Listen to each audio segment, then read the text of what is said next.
Ancla, agencia de noticias clandestina, para romper con el bloqueo de la información.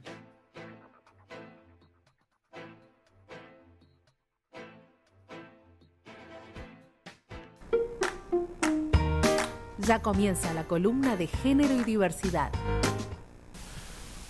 Esa voz que viene con la potencia de siempre, pero con más alegría, es la de Débora, que trae su columna de género y diversidad. Bienvenida. Buen día, ¿cómo andan? ¿Todo bien? Sí, ¿y usted? Bien, comiendo churros. Sin gluten. Yo también.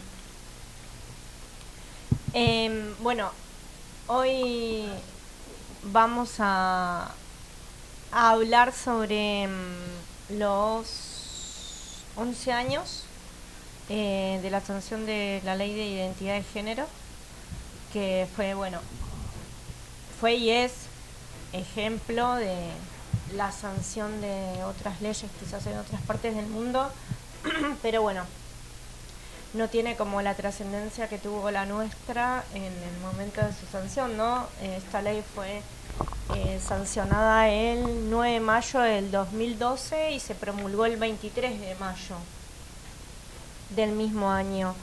Fue una ley impulsada por Lona Berkins y todos los colectivos LGTBIQ+, para buscar el reconocimiento de la identidad en la que se siente cada persona,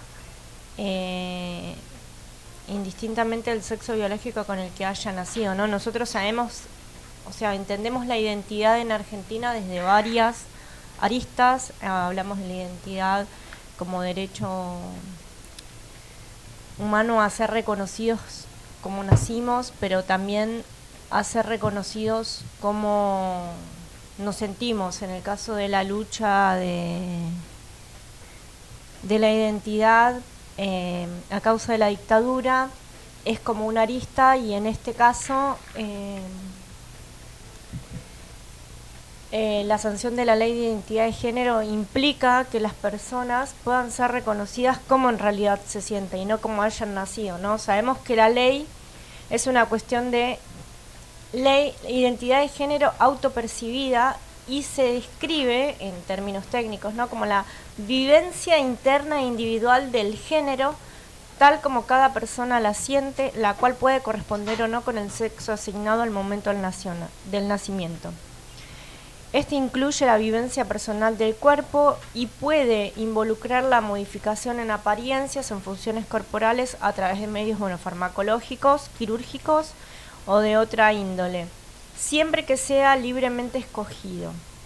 Incluyen expresiones de género, como la vestimenta, el modo de hablar y los modales, ¿no?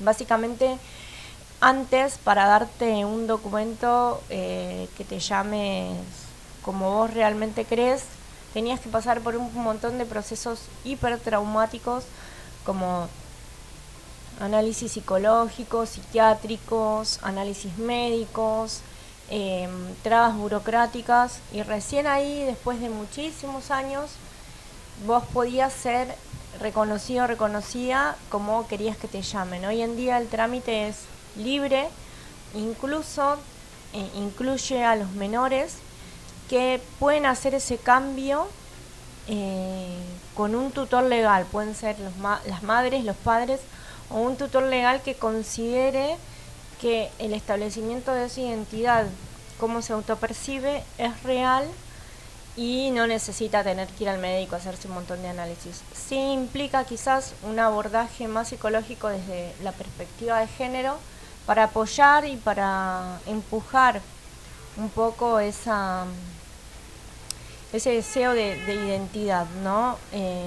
Esa es, creo que, una de las cosas más resonantes de esta ley, que implica no ser expuestos a un montón de traumas psicológicos por tratar de ser quien sos. Vos vas al Registro Nacional de las Personas, decís que querés cambiar tu DNI con un nombre distinto al que te asignaron al nacer, y bueno, y ese trámite se hace, y vos ya además de sentirte como te sentís, te pueden llamar de esa manera, que principalmente fue pensado para las personas trans, pero conforme fue pasando el tiempo, incluyó también de base a los géneros no binarios, a las personas trans, tanto femeninas como masculinas, y a cualquier otra persona que considere no sentirse, digamos, cómoda con la identidad de nacimiento, ¿no?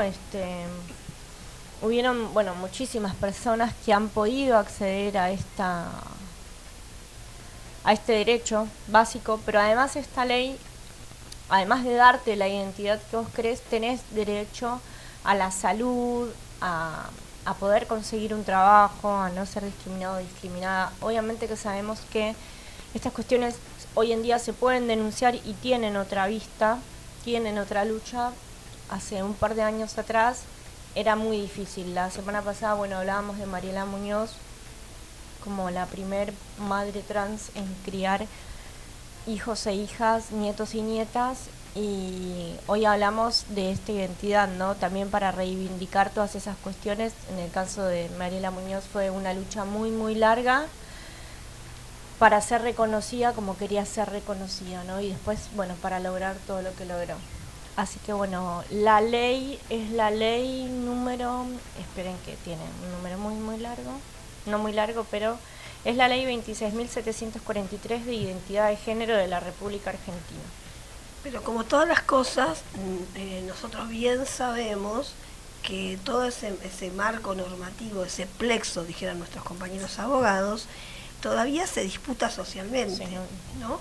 Que esta cuestión de poner en mi documentación y en todas aquellas actividades administrativas el sexo y el nombre con el que me autopercibo es resistido casi bajo cuerda por un montón de gente que se lo sigue tomando en broma, que sigue discriminando, y a veces, como decíamos hace un tiempo con Débora en otro escenario, al no haber todavía una política de género consolidada, se producen, en aras de visibilizar a los colectivos, se producen grandes desmanes, aún desde los propios espacios donde desde el Estado se debería cuidar. El otro día analizábamos con algunos compañeros que hay direcciones de género donde, por ejemplo, no hay cis, el sector cis está invisibilizado, ¿no? Claro. Y bueno, nada. Bueno, me parece que esas cosas son parte de que aún estamos en camino a consolidar una política de género.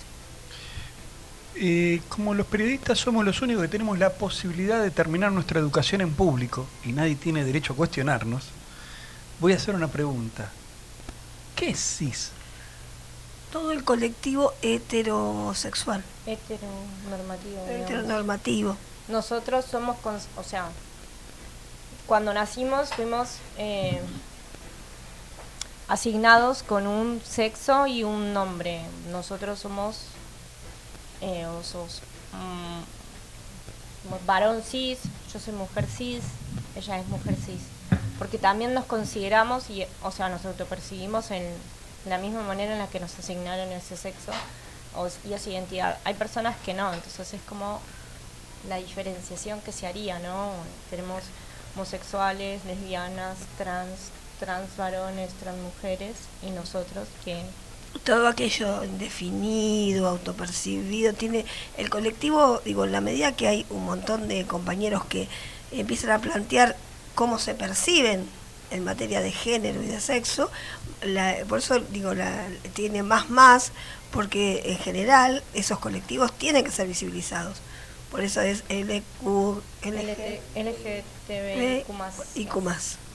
Pero nosotros los cis, me parece que deberíamos poder convivir en esos espacios.